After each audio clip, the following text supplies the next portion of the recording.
Cloud. All right. Well, hello. How are you both doing today? Good, thanks. Good. Awesome. All Thank right. you. Well, why don't we take a minute and have you both introduce yourselves? The purpose of our conversation today is really to talk about the market here in Denver, Colorado, and what is happening with the home buying and selling market and how it's being affected by COVID-19 or the coronavirus. So we brought on two incredible real estate agents, and so I'll have them introduce themselves. Chandler, you want to start, and then I'll have you jump in, Liz. Sure, of course. Hello, everyone. Chandler Fendler here, residential realtor with Live Sotheby's International. Thanks for having us, Stephanie. And I am Elizabeth Hotz. I'm with Kentwood Real Estate and the Hotz Group. Awesome. Well, thank you both so much. And just for anyone who's watching, we will also, we will post their information in the comments below. So if you need to get a hold of either one, you have their information. But let's start with just a basic question of what are you seeing in the market and how is it being affected by the coronavirus? Liz, why don't you start? Sorry. Well, this has been, I'm sure for all, everybody across the nation as far as industries go, it's been, quite a shakeup. Denver real estate still seems to be moving here. We are, we're moving a little bit slower. Showings are down. But it seems like the houses that are still priced well seem to be getting picked up by buyers who are in a place where they need to buy and sell. So I'm happy to say that although we are seeing some slowing, we haven't come to a standstill here. Gotcha. And Chandler, what are you seeing? Yes, absolutely. I would agree with Liz. We are seeing, shelter is one of those necessities. So those buyers and those sellers that do need to, make a move, we are seeing those transactions move forward, as usual, of course, with certain COVID processes in place, but they are moving forward. Like Liz said, showings are a little bit down, a little bit. I think it's about 67% they are down in the under $1 million price range, but it's still good activity, I believe, for an unprecedented pandemic, right? We don't have data of previous years to base this on, so we're just kind of, going day by day, hour by hour. But for Denver and our market here, it looks promising for this short-lived pandemic we're experiencing. Perfect. And you kind of alluded to it there, Chandler. So tell me a little bit about how is this affecting business as usual? Are you having to do things a little bit differently? What are you all doing differently? Yes, absolutely. So our industry certainly is very, previous to COVID, right? People to people, very relationship, hugs, high fives, handshakes, a lot of processes with a lot of moving different pieces and different people. So per the CDC and guidelines and the National Association of Realtors, we are expected to just work the business that we have, currently in process here and not actively, seek out additional business. And then also, showing homes, we're seeing a lot of virtual showings that we're showing our clients and utilizing video.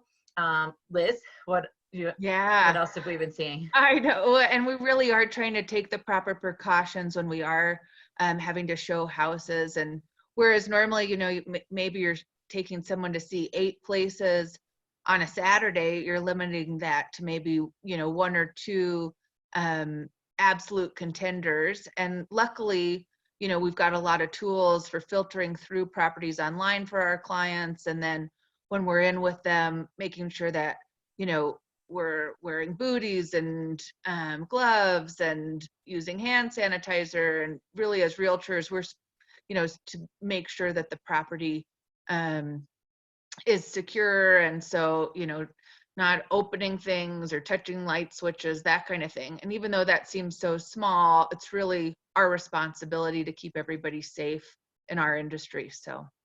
Absolutely. So, and you all mentioned this a little bit in terms of doing a lot more virtual and things like that, but what else has changed? Can you hold open houses anymore? How do you do listing agreements with people and kind of those I don't remember the term exactly, when you go in and you talk to someone about what their home is worth and everything else. Yes. How are you doing that? The listing consultation. Yeah, I'm just a lawyer. I don't know these things. Oh, you lawyers, we love you guys. We love y'all. Yeah, we're seeing it in all aspects. As I mentioned before, there's lots of steps to a real estate transaction, right? So we can talk about, Liz touched on buying and seeing homes, which is very virtual. We can also FaceTime our clients through the home. As long as we make sure that the sellers, are feeling well, right, are comfortable with it, are not sick, we can go in wearing masks and certainly have them open all the doors and turn on all the lights previous to our entry. But we are doing virtual listing consultations as well. So if you are out there and thinking about, oh, I wonder how much, my home is worth in today's real estate market, we can certainly hop on a Zoom call, a FaceTime call, do the listing consultation as we would before, and just get a tour of the home virtually for value and upgrades and provide the same information that we would previous to COVID. Yeah. We also, it's been really interesting to see how the Colorado Real Estate Commission and DORA has been working really hard to create some new systems for us once we are under contract. So once you do find a house, it seems like every day we've got a new forum to protect our buyers, that if there's a delay due to COVID, that their earnest money is protected. We're also, trying to protect our clients as they get ready to sign. Our title companies have traditionally been an in-person wet signatures state, so meaning you have to come in and sign pen to paper in order to close. And now we're trying to do virtual notaries. They're doing curbside, like drive up closings, so you don't actually leave your car. And so it's been a really interesting change in our industry and in our process across the board. Absolutely. Yep. And it's all happened so fast. And I myself, Liz, I've been extremely impressed by our industry and how it's come together and, made these changes for the times that we're in right now to protect everyone. Yeah. And then, just even when the governor first announced this, stay-at-home order, they did not deem real estate as an essential business. And so RPAC, which is our lobbyist arm of the Real Estate Commission, worked really hard to push it through so that we could be deemed an essential business, because truly, we've had such an influx of people come to Colorado, and these are a lot of people who are staying in temporary stay situations, and they need to find properties. And we've also got sellers, for whatever reason, who need to sell the property. So we've got to be able to, work with the public. Absolutely. It can put people in some pretty dire financial positions if they can't get into the housing or get out of the housing they're in. So Right. Yeah. Tell me a little bit about what are you seeing? What types of buyers and sellers are going to be affected the most, do you think, in this current situation?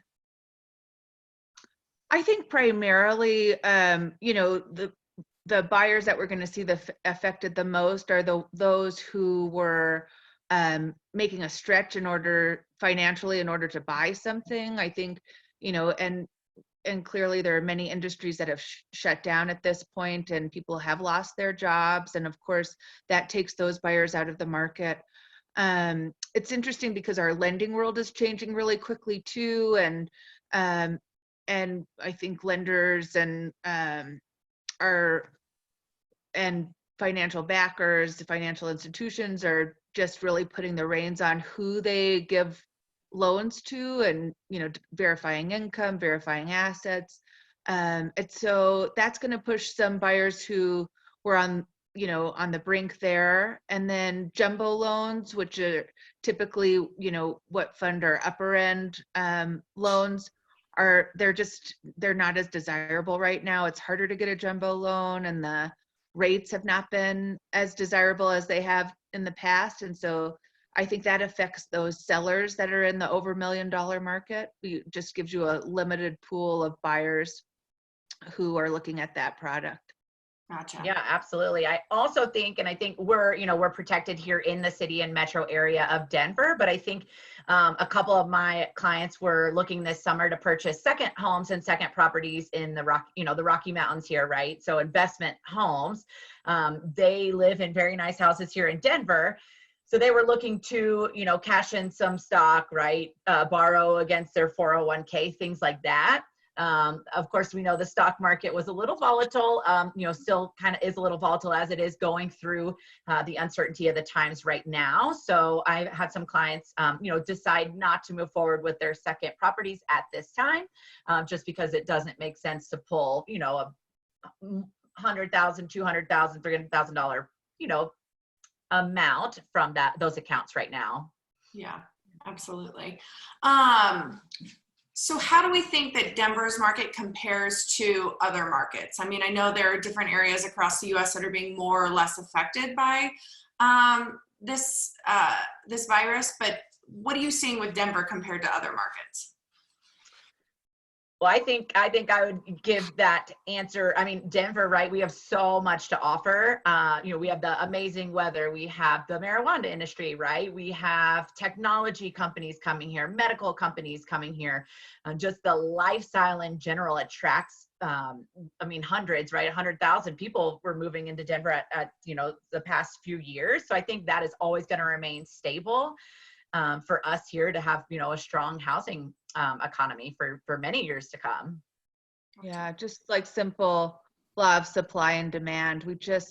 We have so many people that have come in the past, and even the Department of Migration is still predicting that we'll continue to have an influx of residents coming in, and more coming in than going out, frankly. And so, as long as continue to be one of the most desirable cities, I think that, we're gonna just see that our housing market remains strong for that reason. Yeah, and if you think our buyers who might have, right, so this little bump in the road, right, this short-lived event, as it is an awesome thing to call it, Liz, might deter some buyers here at the beginning, right? We're what, 3 weeks in, I think, to our shelter in place, right? Where everyone's still trying to figure out their new normal, like what's going on, watching COVID numbers. But I think that those buyers that had planned to purchase this summer, it might be delayed a little bit, but certainly I think there's going to be a lot of pent up demand from this, maybe month-long, 6-week-long, pause that we have, and that will still remain come middle of summer. Absolutely. Yeah. Tell me what you all are thinking in terms of, what can somebody do if they are in the place where maybe they were thinking of putting their property on the market before all this happened, and now they're like, I don't know if I want people coming through my property, or they were thinking of buying, but they were like, well, I don't know what's happening. Like, what steps can people take right now, even if they're not ready to? Sorry, this is what happens when you work at home. I'm telling you, my coworkers. But they're cute though. They're cute. They're cute. They're noisy. But what can you see that could happen that could help buyers or sellers, potential buyers or sellers in this market, and how they can move forward? I think the one thing that we've talked about the most, Chandler, is just getting prepared. So if that means for you, as a buyer, figuring out like what your wish list is, we have so many virtual tools online now, probably more than we ever had, to look at properties with these virtual tours are really rising to the occasion. It's a good opportunity to take a look at some of these properties and online and see, what's going to meet your criteria, researching neighborhoods, the schools or proximity to work, that kind of thing.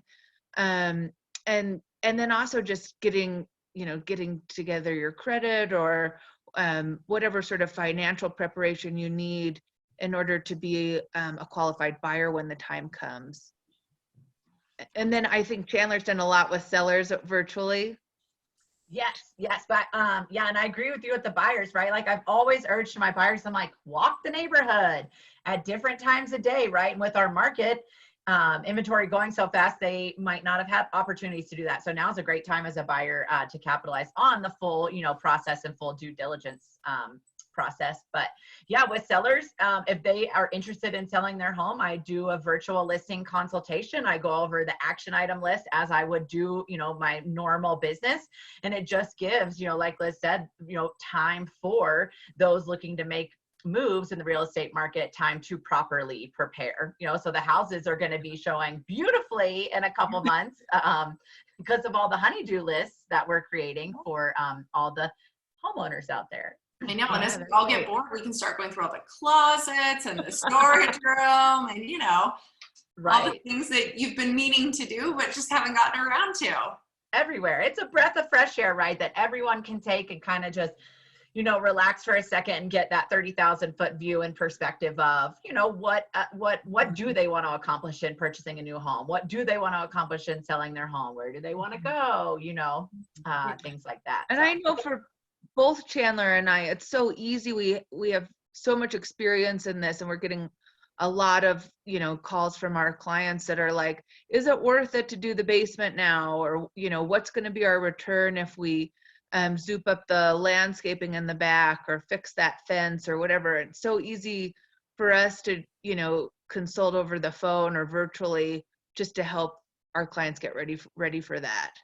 Absolutely. Yeah. And I think you raise a great point, because right now people are home and they have the time, and construction is also an essential business currently. And so I know that there are a lot of people who've had stuff planned coming up to it, and they're, going forward with that kitchen model or anything like that. So I think also people calling and saying, what will this do to my property value? How will it affect it? Should we get out and back and re-landscape while we have the time and the energy right now? So absolutely. Absolutely. And, we're the experts, right? Consult a realtor before you really do anything too right. big. Like, don't spend thousands of dollars at Home Depot just yet. Give us a call. Yeah, I don't blame you. We can make you thousands of dollars, right? We can make you thousands. That's right. I love it. Awesome. Thank you both so much for your time. Is there anything else you want to share, you think people should know before we let you all get back to your days? Yeah, I mean, just one last thing is, this virus, right? The fears, the fear was placed out there. Just be assured that the real estate industry is taking the proper precautions, but doing the necessary items to keep this part of the economy going for the necessity of shelter. But the numbers leading into this, so taking January, February, and okay, we'll take March out of it, but January and February, Denver was experiencing, and the data's there, the best months in sales and median price range over the year before. So we have that data of a super healthy sellers market, leading into this bump in the road. So I think we're going to be good. Yeah, I echo that. And truly we are reading everything, trying to stay, abreast of everything as it kind of occurs across the country. But I think it's really fair to say that what we're experiencing right now is closer to what we experienced with 9/11 as far as it being a catastrophic event rather than like the beginning of 2008, and where then we just headed down a spiral that we couldn't get out of. Yeah. And so, I've gotten so many calls from concerned clients just wondering, what's this going to do to their property value? Should they have bought something 6 months ago?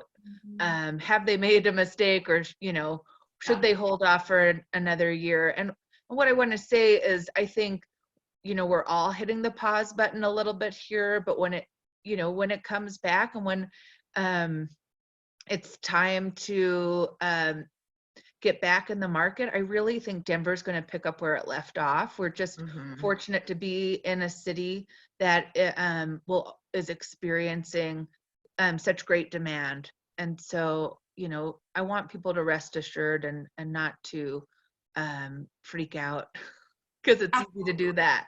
It is. You watch too much news. That's right. Awesome. Well, thank you both so much for your time. I really appreciate it.